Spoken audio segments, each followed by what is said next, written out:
Hello दोस्तों, आप सभी को इस चैनल पर स्वागत है। अभी तक इस चैनल को सब्सक्राइब नहीं किए हो तो पहले इस चैनल को सब्सक्राइब कर लो, क्योंकि यहाँ पर आप लोग को मिलने वाला है काफ़ी महत्वपूर्ण वीवीआई प्रश्न।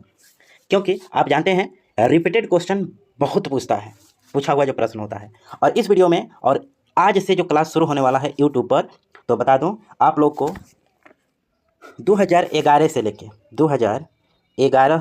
से लेकर 2024 तक के जितने प्रश्न अभी तक पूछे गए हैं, इन्हीं प्रश्नों को पहले बनवाया जाएगा। उसके बाद में अपना नोट्स भी पढ़ाया जाएगा, ठीक है।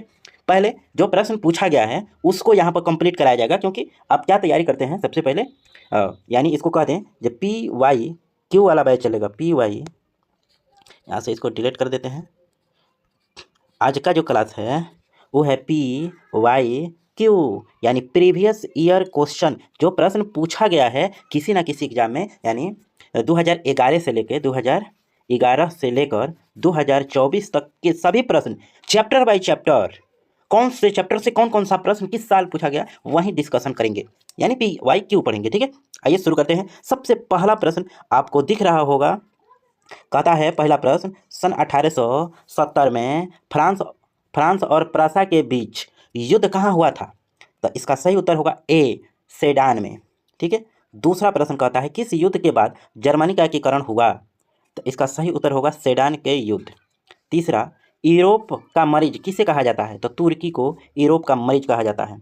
अगला कहता है यंग यूरोप का संस्थापक कौन था? तो मेजनी था। इसका सही उत्तर ए होगा, ठीक है। आइए आगे देखते हैं अगला प्रश्न को। अगला प्रश्न क्या कहता है, सभी पूछा हुआ प्रश्न है, कब पूछा है अब वहाँ पर चर्चा नहीं करेंगे, सिर्फ आप लोग प्रश्न देखेंगे। प्रश्न कहता है टीपू सुल्तान शासक था, कहाँ का शासक था? तो मैसूर का शासक था। ए नंबर सही उत्तर होगा। गैरीबाल्डी पेशे से क्या था? तो भाई गैरीबाल्डी पेशे से नाविक था, ठीक है। काम तो सब करता था। चलिए, फ्रैंकफर्ट की संधि पर हस्ताक्षर कब हुई? तो 7 के सही उत्तर क्या होगा? तो भाई साहब सी सही उत्तर होगा, 1871। फिर क्वेश्चन यहाँ पर घुमा के दे रहा है।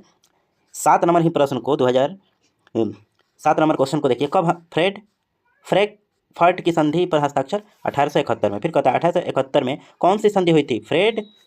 फ्रैंकफर्ट की संधि। ए नंबर सही उत्तर होगा, ठीक है। चलिए आइए एक और इसको देख लेते हैं। 9 नंबर प्रश्न कहता है 1830 की क्रांति के बाद फ्रांस में किस प्रकार का शासन स्थापित हुआ? तो 9 के सही उत्तर हो जाएगा सी, गणराज्य, ठीक है। आइए आगे देखते हैं। आगे प्रश्न क्या कहता है, यहाँ पर देखो, कहता है जर्मनी के एकीकरण के लिए कौन उत्तरदायी था? 10 के सही उत्तर तो बिस्मार्क, ठीक है। 10 का सही उत्तर क्या होगा? बी। 11 कहता है इटली के एकीकरण में निम्न में से किसका संबंध नहीं है? ठीक है, तो 11 का सही क्या होगा? तो देखिए, जो इटली में ये सब था, ये तीनों था, मेजनी, बिस्मार्क नहीं होगा। ए नंबर इसका सही उत्तर। ध्यान देना है, जर्मनी में ये सब था, मेजनी था जर्मनी में, ये गैरीबाल्डी और ये था, आई नहीं था बेचारा बिस्मार्क। तो इसमें इटली में कौन नहीं होगा? इटली में बिस्मार्क नहीं होगा। आगे चलते हैं। इटली और जर्मनी के एकीकरण के विरोध में कौन था, मैंने कौन सा देश था? ठीक है, तो 12 का सही उत्तर बताना है। 12 का सही उत्तर ऑस्ट्रिया, सी नंबर उत्तर होगा। 13 नंबर प्रश्न कहता है जर्मनी के एकीकरण का प्रमुख वास्तुकार कौन था? 13 का सही उत्तर बताना है बच्चा, तो बिस्मार्क। जर्मनी यहाँ पर 10 नंबर जो क्वेश्चन है उसी का नो। तो 13 नंबर थोड़ा सा बदल दिया, फिर भी आप होशियार हैं, मार लेंगे। अभी कहता है 14 नंबर फ्रैंकफर्ट की संधि किस वर्ष हुई थी? अभी यहाँ पर देखे हैं ना पिछले स्लाइड में, फ्रैंकफर्ट, तो 1871, ठीक है।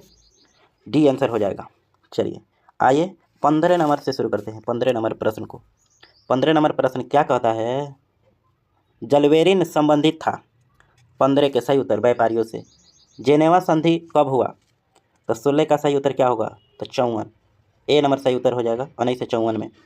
काउंट काबूर को विक्टर एमैनुअल ने किस पद पर नियुक्त किया? प्रधानमंत्री, सी। 17 का सही उत्तर होगा सी, प्रधानमंत्री। वियना सम्मेलन हुआ था तो 1815 में, ठीक है। चलिए 19 नंबर से देखेंगे आप लोग। 19 का सही उत्तर बताना है। 19 क्या कहता है बच्चा लोग, निम्न में किसके योगदान से इटली का एकीकरण पूर्ण हुआ? तो भाई इटली के एकीकरण में मेजनी था, गैरीबाल्डी था, काबूर था, विक्टर एनुअल था, ये सभी लोग था। डी नंबर सही उत्तर हो जाएगा इसका, डी। अगला 20, रक्त और लौ की नीति का अवलंबन किसने किया?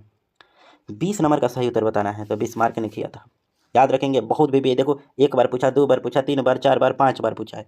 ठीक है, इस साल नहीं पूछा है तो अगले साल गारंटी है जो पूछेगा आपके 26 में। चलिए 21 नंबर का सही उत्तर बताना है। कहता है जर्मन राइन राज्य का निर्माण किसने किया था? तो 21 का सही उत्तर होगा नेपोलियन बोनापार्ट। 22 नंबर को पढ़ लीजिए। निम्न में से किस सम्मेलन में जर्मनी की क्षतिपूर्ति राशि को कम कर दिया गया? तो 22 का सही उत्तर हो जाएगा डी, लॉसने सम्मेलन। चलिए 22। 23 से यहाँ पर देखेंगे हम लोग। 23 नंबर प्रश्न क्या कहता है, हिगेल किस देश का दार्शनिक था? तो इसका सही उत्तर होगा जर्मनी। वियना कांग्रेस का मुख्य उद्देश्य क्या था? तो इसका सही उत्तर होगा गणतंत्रों को स्थापित करना। फ्रांसीसी क्रांति कब हुई? फ्रांसीसी क्रांति कब हुई? तो इसका उत्तर हो जाएगा ए, मेजनी का संबंध किस संगठन से है? किसका संबंध पूछा? मेजनी का संबंध। तो इसका सही उत्तर हो जाएगा 26 के आप लोग कमेंट करेंगे। ठीक है, 26 का आंसर आप लोग कमेंट करेंगे। लाल सेना कि कार्बोनरी से, इस दोनों में से आप चूज करके खोज के कमेंट करेंगे। कमेंट बॉक्स में मैं चेक करूंगा। एक क्वेश्चन आपके ऊपर छोड़ दिया। चलिए खाली वीडियो देखेंगे, आंसर नहीं खोजेंगे। चलिए 27 नंबर, राष्ट्रीय आंदोलन का केंद्र जेना विश्वविद्यालय कहाँ स्थित है? तो 27 का सही उत्तर होगा जर्मनी। चलिए 28 अब देखेंगे हम लोग। पहला नंबर 28 नंबर कहता है कोसुद का संबंध किस देश से है? तो 28 का सही उत्तर होगा हंगरी। अगला, यूरोपियन सभ्यता का पालना किसे कहा जाता है? 29 का सही उत्तर होगा ए, प्रथम जेनेवा कन्वेंशन कब हुआ था? तो 64 में। 30 के बी सही उत्तर होगा। 31 नंबर पढ़िए, इटली का एकीकरण कब पूर्ण हुआ? तो 1871 में, बी आंसर होगा। 30 और 31 दोनों बी। 32 का देखते हैं, लुई फिलिप्स किस देश का शासक था? फ्रांस का, इसका भी बी होगा। निम्न में से कौन मित्र राष्ट्रों के गुट में शामिल नहीं था? तो भाई 33 का भी सही उत्तर होगा बी। ठीक है, आगे बढ़ते हैं। 34 एक देख लेते हैं। 34 कहता है बोहेमिया निम्न में से किस देश का अधीन था? किस देश के अधीन था? 34 का सही उत्तर बताओ। ऑस्ट्रेलिया नहीं, ऑस्ट्रिया। चलिए आगे देखते हैं। आगे प्रश्न क्या कहता है? चलिए 21 स्लाइड में सभी आ जाएगा तो ठीक रहेगा। हाँ हो गया, ठीक है। कह रहा है 35 1871 में विलियम प्रथम कहाँ का सम्राट बना? तो 35 का सही उत्तर होगा जर्मनी, सी। 36 लुई 16वें को फांसी कब दी गई? तो 36 का सही उत्तर होगा 1793 में। पोट्सडम की घोषणा के बाद किसने आत्मसमर्पण किया? ठीक है, तो 37 का सही उत्तर होगा बी, जापान।